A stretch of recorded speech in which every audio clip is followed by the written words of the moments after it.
प्रिय विद्यार्थियों, मैं doctor R M Yadav BCom part third की कक्षा में आप सभी का स्वागत करता हूं। आज मैं आपको बीकॉम पार्ट थर्ड के paper first business administration first functional management के महत्वपूर्ण टॉपिक के विपणन का क्षेत्र स्कोप ऑफ मार्केटिंग के संबंध में बतलाने जा रहा हूं। पिछली कक्षा में मैंने विपणन का अर्थ, परिभाषाएं, विपणन की विशेषताएं, विपणन की आवश्यकता इत्यादि के संबंध में बतलाया था। उसी श्रृंखला में, उसी क्रम में मैं आज आपको विपणन के क्षेत्र स्कोप मार्केटिंग के संबंध में बताने जा रहा हूं। सभी विद्यार्थी ध्यान से सुने। प्रिय विद्यार्थियों, संकुचित विचारधारा अपनाने वाले लोग विपणन के क्षेत्र में केवल उन क्रियाओं को सम्मिलित करते हैं जो किसी माल या सेवा को उत्पादक से उपभोक्ता तक पहुंचाने के लिए की जाती है। दूसरे शब्दों में, ये केवल व्यापार तथा व्यापार की सहायक क्रियाओं को ही विपणन के क्षेत्र में सम्मिलित करते हैं। इन क्रियाओं में माल का क्रय विक्रय, भंडारण, वित्त व्यवस्था, विभाजन, श्रेणीयन, ब्रांडिंग, पैकिंग आदि को भी सम्मिलित किया जाता है।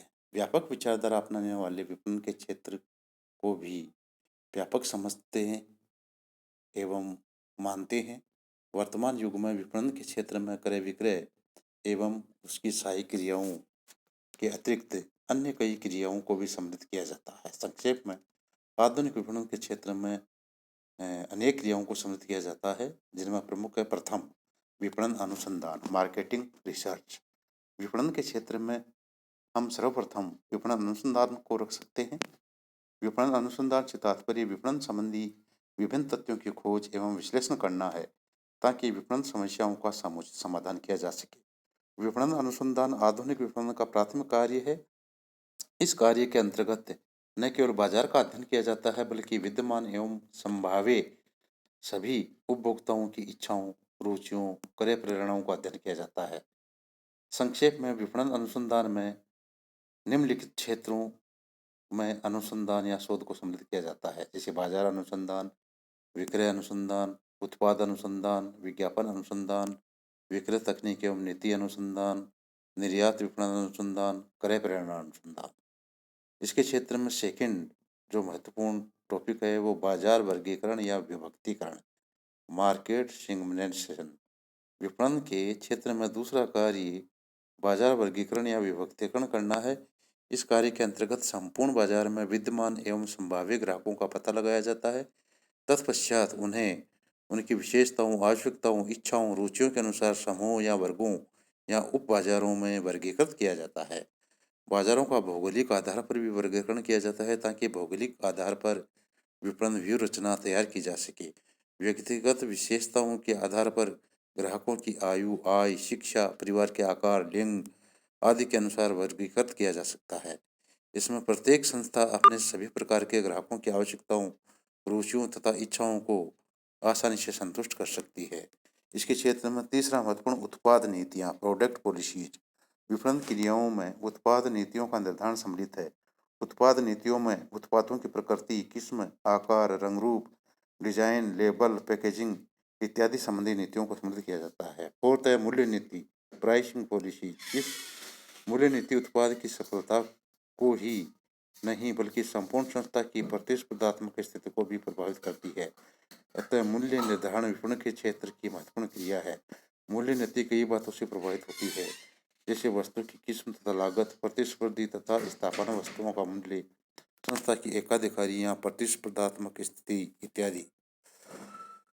पांचवा है वितरण प्रणालियां, डिस्ट्रीब्यूशन चैनल्स। वितरण प्रणालियां माल को सही समय पर सही व्यक्ति के पास पहुंचाने में योगदान देती हैं। अतः विपणन की सफलता के लिए वितरण प्रणालियों का चयन भी करना पड़ता है। माल प्रत्यक्ष रूप से उपभोक्ता को बेचा जा सकता है, जिसमें कोई मध्यस्थ नहीं होता है, किंतु जब ऐसा करना संभव नहीं होता है तो आवश्यकता अनुसार एक या अधिक मध्यस्थों को नियुक्त किया जा सकता है। इस प्रकार उपयुक्त वितरण प्रणाली का चयन करना भी विपणन के क्षेत्र में ही आता है।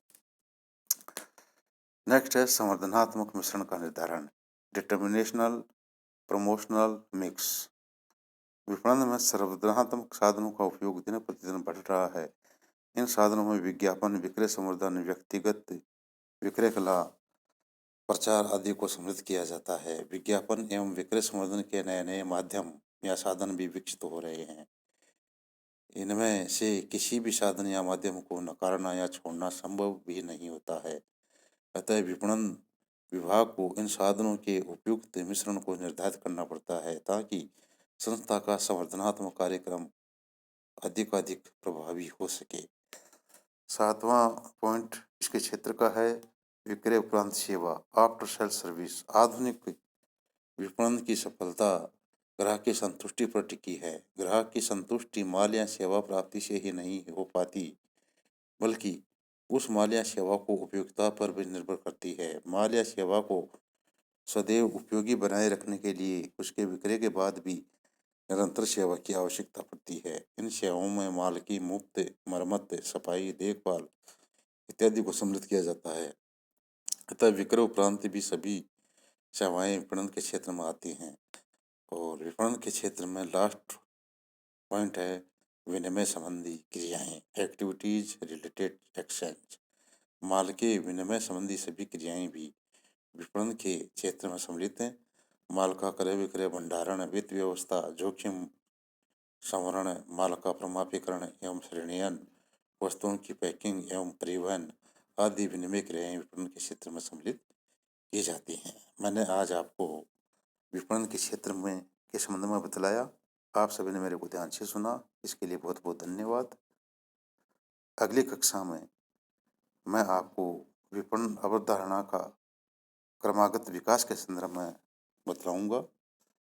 आज के टॉपिक में कोई भी बात समझ में नहीं आई हो, आप मुझे लिंक पर अपनी समस्या भेज सकते हैं। धन्यवाद।